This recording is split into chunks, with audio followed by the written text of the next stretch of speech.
Antibody structure और उसके function समझने हैं तो चलो फिर।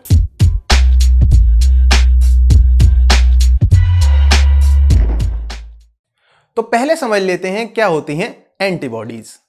Antibodies are basically the proteinaceous molecules that are produced at the time of immune response.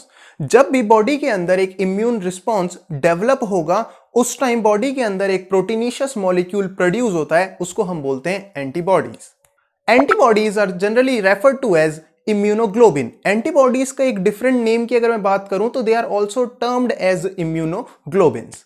Antibodies are generally produced by the immune system whenever the immune system recognizes a foreign particle that is also known as antigen। अब ध्यान से सुनेंगे इस point को कि immune system antibody को produce कर रहा है कब, जब एक वो फॉरेन पार्टिकल को डिटेक्ट कर रहा है, और वो फॉरेन पार्टिकल को हम क्या कहते हैं, एंटीजन कहते हैं। एंटीजन का अनदर नेम क्या होता है, इम्यूनोजन। इतनी बात आप ध्यान रखेंगे। अगर मैं बात करूं कि एंटीबॉडीज इम्यून सिस्टम में कौन प्रोड्यूस कर रहा है, they are produced by the differentiated B cells which are also referred to as the plasma cells. WBCs की एक पर्टिकुलर सेल्स होते हैं, डिफरेंशिएटेड बी सेल्स, जिनको प्लाज्मा सेल्स भी बोलते हैं, वो हमारे पास एंटीबॉडीज प्रोड्यूस करेंगे। तो अब बात करते हैं फंक्शन ऑफ एंटीबॉडी की। Function of antibody is to provide the immunity to the body. Body को इम्यूनिटी प्रोवाइड करता है किसके अगेंस्ट, फॉरेन पार्टिकल के against, that is an antigen. Antibodies के डिफरेंट टाइप्स भी होते हैं और उनके डिफरेंट फंक्शंस भी होते हैं, जिनमें मैं आगे आने वाली वीडियोस पे इजी और डिटेल लेक्चर लाने वाला हूं। अगर आपको उस टॉपिक को पढ़ना है तो आप मेरे चैनल को सब्सक्राइब कर सकते हैं और बेल आइकन को दबा दें ताकि जब भी वो वीडियो आए आपके पास नोटिफिकेशन पहुंच जाए। तो गाइज समझते हैं आज का अपना main topic, that is structure of antibody. Structure of antibody को हम इजीली समझेंगे with the help of a diagram. तो चलते हैं सीधा बोर्ड पे। तो गाइज अगर मैं स्ट्रक्चर ऑफ एंटीबॉडी की बात करूं तो उसकी शेप की पहले बात आती है। शेप कैसे दिख रही है आपको, इस डायग्राम में शेप दिख रही होगी, that is a Y alphabet. Alphabet कैसे स्ट्रक्चर का दिख रहा है, वाई अल्फाबेट दिख रहा है, तो वाई शेप्ड स्ट्रक्चर आता है एंटीबॉडी का। ये बात समझ में आती है। दूसरा पॉइंट अगर हमारे पास बात करें तो हमने क्या करा भाई, वाई शेप्ड रख दिया। सबसे पहले तो क्या कर दिया, वाई शेप्ड रख दिया।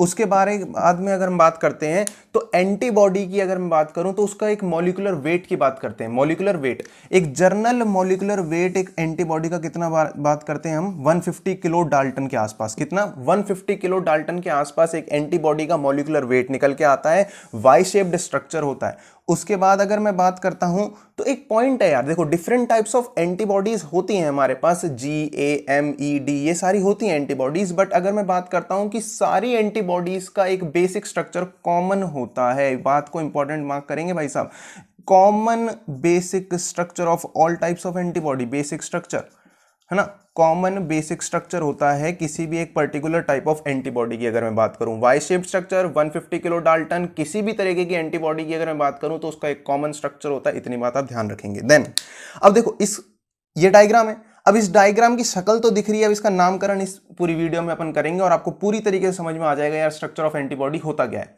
अब देखो सबसे पहले अगर आप देख रहे हो इस डायग्राम में ग्रीन कलर की आपको पोर्शन दिख रहा होगा। ग्रीन कलर का जो पोर्शन है that is considered to be the light chain, और जो रेड कलर का पोर्शन इस डायग्राम में निकल के आ रहा है that is considered to be the heavy chain. Therefore अगर मैं कहने की क्या बात कर रहा हूं कि एक एंटीबॉडी के स्ट्रक्चर में 2 आइडेंटिकल चेन्स होती हैं, 2 identical chains of 2 identical heavy chains, 2 identical light chains. जो 2 ग्रीन पोर्शन है that is 2 identical light chains, और अगर मैं रेड की बात करता हूं तो 2 आइडेंटिकल हैवी चेन्स हैं। ये बात क्लियर हो गई आपको, डायग्राम से कलर डिफरेंशिएशन से आपको समझ में आनी चाहिए बात कि भाई ग्रीन वाला लाइट, रेड वाला हैवी, 2 आइडेंटिकल्स होती हैं।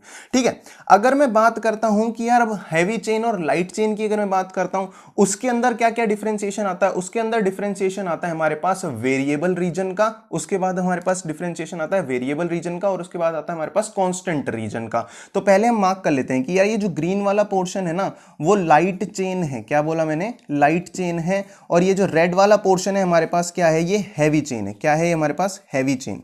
ठीक है, ये तो हमारे पास चेन्स हो गई। इसके बाद मैंने रीजन्स आपको बताया कि एक वेरिएबल रीजन होता है और एक कांस्टेंट रीजन होता है। नाम को आइडेंटिफाई करना सीखेंगे पहले। वेरिएबल रीजन क्या है, वेरिएबल मतलब यार हमारे पास चेंजेस आ रहे हैं। किन में चेंजेस आ रहे हैं, किन में चेंजेस आ रहे हैं, अमाइनो एसिड्स के सीक्वेंसेस में चेंज आ रहे हैं। जैसे कि मैंने पहले बताया कि एंटीबॉडी एक प्रोटीनिशियस मॉलिक्यूल होता है। प्रोटीनिशियस मॉलिक्यूल होगा तो मतलब उसके अंदर अमाइनो एसिड्स तो होंगे ही। अमाइनो एसिड्स की अगर मैं बात करूं, उनके अगर स्ट्रक्चर्स, उनके सीक्वेंसेस में जिनमें चेंज आए, ऐसे रीजन को बोलते हैं वेरिएबल रीजन। इतनी बात आप ध्यान रखेंगे। और कांस्टेंट रीजन, नाम से ही पता चल रहा है कि उनके अंदर अमाइनो एसिड के सीक्वेंसेस का जो स्ट्रक्चर है या सीक्वेंसेस हैं वो कम चेंजेस होते हैं या बिल्कुल चेंज होते ही नहीं है। इतनी बात आप डन रखेंगे, ठीक है। अब अगर मैं बात करता हूं कि यार किसी चीज के साथ हमें रिएक्शन करवानी, किसी चीज के साथ अटैचमेंट करवानी, किसी चीज की रिएक्शन करवानी है, तो एक्चुअली में क्या होता है, उसमें वेरिएशन आना चाहिए। उसमें क्या होता है, वेरिएशन आना चाहिए। अब वेरिएशन किस में आएगा, मैंने आपको बताया वेरिएबल रीजन में वेरिएशन आएगा। तो देयरफॉर अगर मैं बात करता हूं कि जो ये एंटीबॉडी का आपको वाई शेप्ड स्ट्रक्चर दिख रहा है, उसमें जो डाइवर्जिंग वाले दो पार्ट्स जा रहे हैं, उसका जो टॉप मोस्ट नॉच है, उसका जो टॉप मोस्ट पार्ट है, that is considered to be the variable region. That is considered to be the variable region. ये जो पूरा पार्ट निकल के आता है यहां का, that is considered to be the variable region, because यही पार्ट जो है वो एंटीजन पे जाके जुड़ेगा। यही पार्ट जाके कहां जुड़ेगा, एंटीजन पे। मैंने बताया था आपको, ठीक है, कि एंटीजन क्या है, फॉरेन पार्टिकल्स हैं।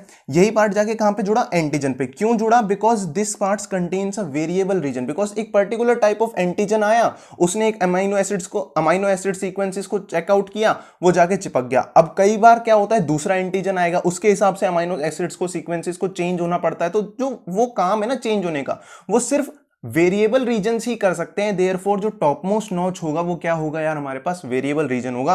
Either go for the light chain जो कि ग्रीन कलर की है, either go for the heavy chain जो रेड कलर की है। उसमें ये जो टॉप मोस्ट नॉच दिख रहा है दोनों कलर्स में ही, वो क्या है, वेरिएबल रीजन है। इतनी बात आपको क्लियर होनी चाहिए, ठीक है। तो मार्क कर देते हैं यार, इसको मिटा देते हैं थोड़ा सा सर्कल को, और इसको मार्क कर देते हैं कौन सा वेरिएबल रीजन है और कौन सा हमारे पास क्या है, लाइट रीजन है, ठीक है। देखो अगर मैं इसको रेड वाले को मार्क करूं दोबारा, तो ये हमारे पास क्या है, variable region of heavy chain, variable region of heavy chain, and this is variable region of light chain, variable region of light chain. इतनी बात आप क्लियर रखेंगे, डन, ठीक है। अब ध्यान से सुनना, कोई भी जब भी प्रोटीन की बात कर रहे हैं, प्रोटीन की, तो अमाइनो एसिड्स आपस में लिंक हो रहे हैं। अमाइनो एसिड्स जब भी लिंक होते हैं ना, तो आप एक चीज ध्यान रखेंगे, जब अमाइनो एसिड्स की एक लंबी चेन बनती है तो उसका एक टर्मिनल तो अमाइनो टर्मिनल होता है और एक टर्मिनल हमारे पास होता है कार्बोक्सियल टर्मिनल। क्या बोल रहा हूं मैं, कार्बोक्सियल टर्मिनल, जो कि COOH से बनता है। समझ में आ रही है बात। तो ध्यान रखेंगे कि जो भी वेरिएबल वाली रीजन है, जो भी वेरिएबल रीजन है, either go for the heavy chain, either go for the light chain, वो हमेशा कैसा टर्मिनल होता है यार, हमारे पास अमाइनो टर्मिनल होता है। इतनी बात आप डन रखेंगे, कोई दिक्कत वाली बात होनी नहीं चाहिए। तो हमारे पास क्या हो गया भाई, ऊपर वाली चेन वेरिएबल रीजन की होती है, टर्मिनल कौन सा आएगा, amino terminal, because amino acids आपस में ज्वाइंट हो रहे हैं तो दो तरीके के टर्मिनल्स निकल के आ रहे हैं, amino terminal end one is the carboxyl terminal, ठीक है। ऊपर वाला क्या है, अमाइनो टर्मिनल। देन अगर मैं बात करता हूं द रिमेनिंग जो नीचे वाला पोर्शन रह गया एंटीबॉडी का, देखो टॉप मोस्ट नॉच तो हो गया हमारे पास क्या, वेरिएबल रीजन। जो नीचे रिमेनिंग रह गया, these are considered to be the constant region. और कांस्टेंट की बोल रहे हैं, वही अमाइनो एसिड्स के सीक्वेंसेस चेंज हो नहीं रहे हैं। तो यहां पे हमारे पास जितने भी हैं, ये दिस वन और दिस वन, जिसमें मैंने टिक किया है, ये हमारे पास हैवी रीजन्स के, हमारे पास क्या, हैवी चेन के हमारे पास कांस्टेंट रीजन्स होंगे। और जिसपे मैंने डॉट कर दिया, ये वाला डॉट और ये वाला डॉट, देखो, और ये दोनों जो है हमारे पास लाइट चेन के कांस्टेंट रीजन्स हो गए, ठीक है जी। तो ये दोनों लाइट चेन के कांस्टेंट रीजन्स हो गए, और ये तीनों जो नीचे हैं रेड चेन के वो कांस्टेंट रीजन हो गए। इतनी बात आप डन रखेंगे। तो इसमें कोई दिक्कत है, हमारे पास कोई दिक्कत नहीं आनी चाहिए, हमारे पास क्लियर होना चाहिए मामला। तो अगर मैं यहां पे लिख दूं यार, थोड़ा सा ना सीक्वेंस बना लेते हैं कि हमारे पास क्या क्या चीजें निकल के आई, ठीक है। तो अगर मैं बात करता हूं कि हमारे पास यार टू आइडेंटिकल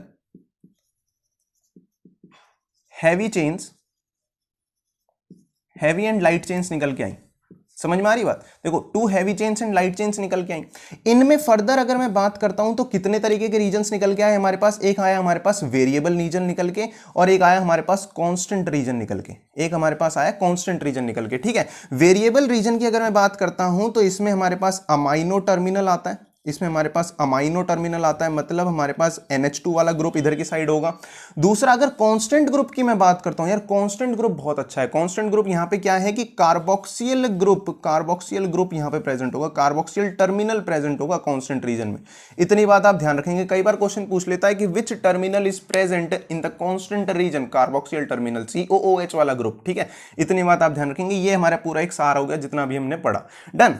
अब अगर हम यहां पे इसको मिटाएं और ध्यान से इसको और एक्सप्लेन करने की कोशिश करें, तो हमारे पास क्या निकल के आता है कि एंटीबॉडी का ये आप स्ट्रक्चर देख रहे हो, यहां से यहां तक का जो स्ट्रक्चर है, यहां से यहां तक का और यहां से यहां तक का जो डाइवर्जेंस निकल के आ रही है, that is considered to be Fab, that is considered to be Fab. Fab की फुल फॉर्म अगर मैं बात करूं, fragment antigen binding site, fragment antigen binding site, antibody का वो पार्ट, वो फ्रेगमेंट जो कि एंटीजन से जाके चिपकेगा, that is considered to be the Fab. और नीचे हो गया हमारे पास क्या, एफसी पार्ट, ठीक है जी, ये एफसी पार्ट हो गया हमारे पास, डन। इतनी बात आप क्लियर रखेंगे। अगर मैं यहां पे बात कर लेता हूं कि फैब, मेरे को एक क्वेश्चन पूछना है आपसे कि मेरे को इस स्ट्रक्चर में बताओ total number of Feb sites या फैब रीजन्स कितने होंगे किसी एंटीबॉडी में, या इसी स्ट्रक्चर में मेरे को आप बता दो। मैं ऑप्शन दे रहा हूं आपको, ए जो ऑप्शन है वो 1, बी जो ऑप्शन है वो 2 और सी जो ऑप्शन है वो यार हमारे पास 3। इन तीन ऑप्शन में से कोई एक आंसर सही है, मुझे कमेंट्स में बताना, और जिसका कमेंट शुरू में ही मिलेगा ना तो मैं उसको पिन करूंगा कमेंट को। तो इतनी बात आप ध्यान रखेंगे, ठीक है। तो अगर मैं बात करते हैं कि यार अगर हम बात करें, इससे आगे चलें, फैब रीजन हो गया, एफसी पार्ट हो गया, कोई दिक्कत वाली बात नहीं है, वेरिएबल रीजन्स बता दिया, कांस्टेंट रीजन्स बता दिया, हैवी चेन्स बता दी, लाइट चेन्स बता दी, डन। अब आगे हम थोड़ा सा एक्सप्लेनेशन करते हैं कि अब थोड़ा डाटा कलेक्ट करते हैं इनके चीजों के बारे में, ठीक है। डाटा की अगर मैं बात करता हूं तो टोटल मिला के ना यार हमारे पास different types of heavy chains कितनी तरीके की हो सकती हैं, different types of 5 heavy chains निकल के आती हैं हमारे पास। कितनी? 5 हैवी चेन्स निकल के आती हैं।